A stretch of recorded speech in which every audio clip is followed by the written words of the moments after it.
Ever dreamed of walking through the jungle, along the railway tracks, and ending at one of the India's tallest waterfalls? Hi everyone, I am Rohit. In this video, I will show you exactly how to reach Dudhsagar, the best trekking routes, what to pack, and the key tips you need for a safe and fun trip. So here is the step-by-step guide for your Dudhsagar trek. There is a train from Bangalore at 3 p.m. daily. It goes via Hubli and you will reach Kulem station around 2:30 am. Important point, it's strictly not allowed to get down at Dudhsagar station. So never try that. Instead, get down at Kulem station. From Kulem, the jungle route opens at 7:30 am. If you reach at 2:30 in the night, waiting there is tiring and the washrooms are not great either. So my suggestion, take a room in Kulem for the night. It usually costs around 1500 depending on the rush. You can rest, get fresh, have breakfast and then start your trek at 7:30 am sharp. Now before you start, you need to pay 327 rupees per person for the jungle entry fee and 300 per person for a guide. One guide usually take 10 people together. If you go in sharing, others in your group may have different train timings. Because of that, you will be forced to return early according to their schedule, which means you end up coming back in the afternoon and then just waiting in your room until the 12:30 am train. A totally waste of time. That's why if you are in the group of 4 to 5 friends, it's better to take the entire guide for yourself. The full guide charge is 3000 rupees. We went as 4 members, so our cost was 750 per head for guide plus 327 entry fees, which came to 1077 per head. It was totally worth it because we could enjoy peacefully and stay till evening. Meanwhile,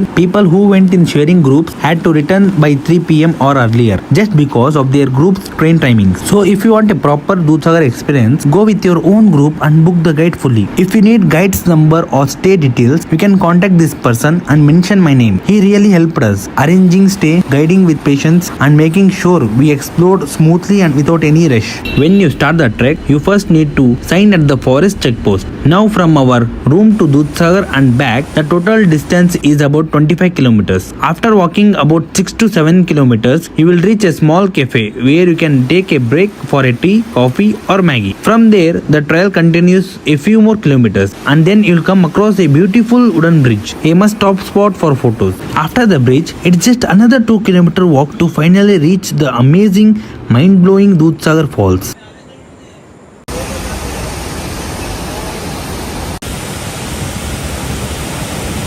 One more suggestion I want to share. The Dudhsagar trek is honestly not that difficult. It feels more like walking on off-road path than a hardcore trek. So, footwear matters. I wore my Decathlon trekking shoes, but my friend wore Crocs. Whenever we crossed a small stream and rivers, water kept getting inside my shoes. It was really headache. Removing the shoes, draining the water, and then putting them back on again. By the end, my feet even turned completely white from being wet inside the shoes for so long. So in my opinion, if you are someone who doesn't trek very often, shoes are fine. But if you want a lighter, more comfortable experience, good quality Crocs or open footwear can be even better. The only slightly tricky part is the last 200 meters before the falls, where the path is a bit rough, but even that can be managed very easily. One big advantage of taking full guide was the freedom we had. On the way back, we actually spent more time in the river and making tea and coffee since we had carried hot water in a flask from our stay. We also spent over 1 to 2 hours in front of the falls, just enjoying the view. Trust me, time flies there. What feels like 5-10 minutes actually goes by so quickly. That's why having your own guide is totally worth it. While returning, it started raining heavily. So here are some more important tips. Always carry proper clothes for monsoon. A raincoat and umbrella are compulsory. And very important, make sure your bag goes inside your raincoat. If you use separate bag cover, water will still get inside. The raincoat I showed in the video really helps to keep everything inside your bag safe. And honestly, the rain made it even more magical. Full fog, mist everywhere.